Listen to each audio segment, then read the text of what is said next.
How are you supposed to stand out when there's one coach and 50 players all fighting for one spot? You're trying your best to get noticed, but so are the other players. And more often than not, they do the wrong things and get noticed for the wrong reasons. In this video, I'll teach you how to stand out at tryouts, even if you're not the strongest, fastest, or most technically gifted player at the tryout.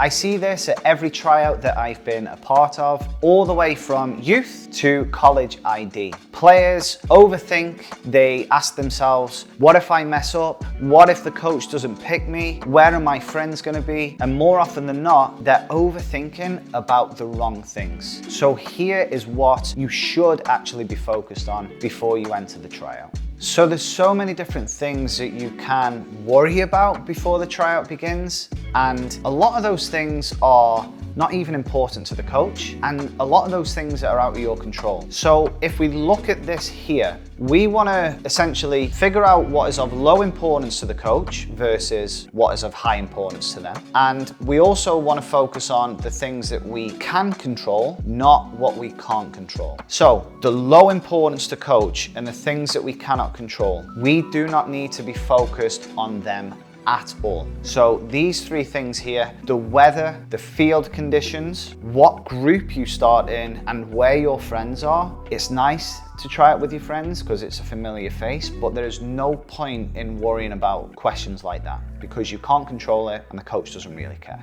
Sticking on the things that you cannot control, but these are of high importance to the coach. So the coach has final team selection. It is an opinion-based game, so you can try your best, but if the coach doesn't like you and doesn't want to pick you at the end of the day, it's completely up to them. You cannot control that. The other player's ability, so how you perform against others and what skill sets they've got, you are not in complete control of that. And how many players make the team. You may be trying out for a club that only has one slot to fill. You may be trying out for a club that has multiple spots to fill through various teams with that age group. But again, that's of high importance to the coach, and you cannot control how many slots are actually available.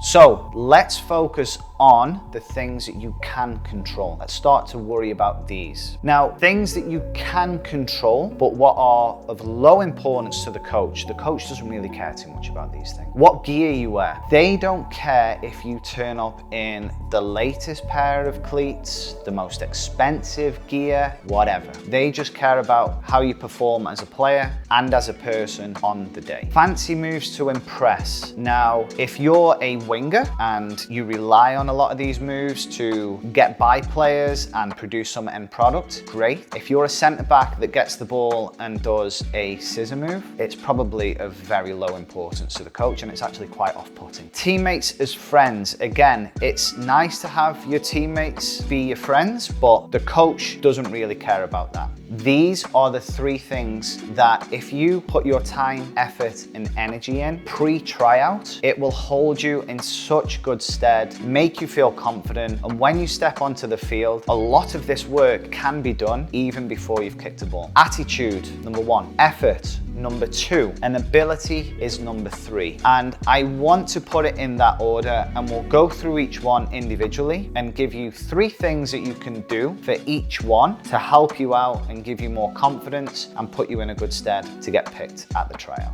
Attitude. I've seen so many coaches make up their mind on a player before the tryout has even begun and before the player has even kicked a ball. And a lot of it comes down to body language. So this can be done when you walk onto the field. Are you that type of player that walks onto the field with their head down, looking at their feet, doesn't introduce yourself to the coach, and stands in the corner and waits to be told what to do? Or do you step onto the field full of confidence, there's a bit of a pep in your step, you go over to the coach, introduce yourself, eye contact, shake their hand, and then you begin your own warm-up before the tryout begins. Things like that, the coach will remember the types of players that introduce themselves, and that just gives you a one-up on the other players straight away. And respect also comes down to the equipment that you're using, from the balls to the pinnies or bibs and the cones that you're using too. Treat everything, the whole environment, with respect. The next one, effort. This should be obvious, but I've seen it too many times to not bring up. You'll usually have a player there that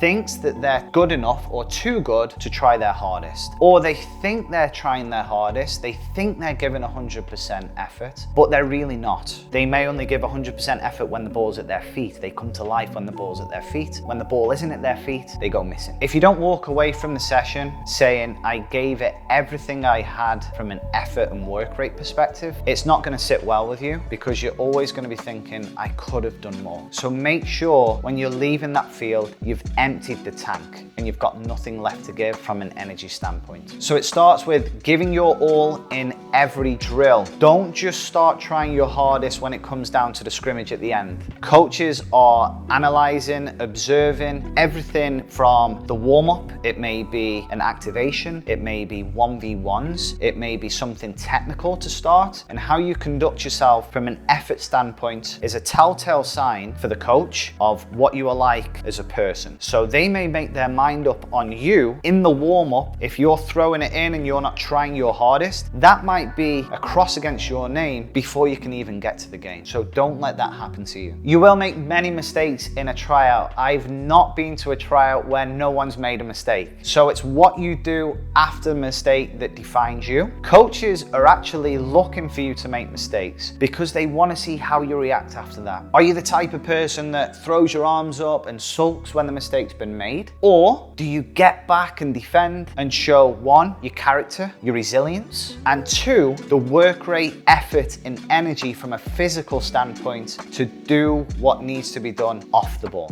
The last one is ability. At the end of the day, we don't want to sugarcoat it and say coaches aren't focused on your performance on the day and how you are as a player and the impact that you can bring to the team from that perspective. But it's not just what you're doing on the ball that counts for you as a player. So I feel as though a lot of players feel like they need to overcomplicate things that doesn't match what they do in a normal setting. For example, if you're a centre back that likes to defend. Play to your strengths. Don't focus and worry about your inability to play a 30-yard diagonal ball over the opposition's head. Just focus on what you can do well and double down on that. If you're a player that lacks speed but can think quickly and read the game well, use your voice to make yourself stand out. Coaches aren't just watching with these, they're listening with these. And whether that's saying something tactically or whether that's encouraging fellow teammates when things go tough and things start going wrong, that is the whole persona of you as a player. And don't neglect that. Look, tryouts are going to be stressful because everyone wants to stand out. If you control what you can control, if you're consistent, if you're coachable, that will make you stand out. Because trust me, most players won't do that. Good luck and remember to have fun.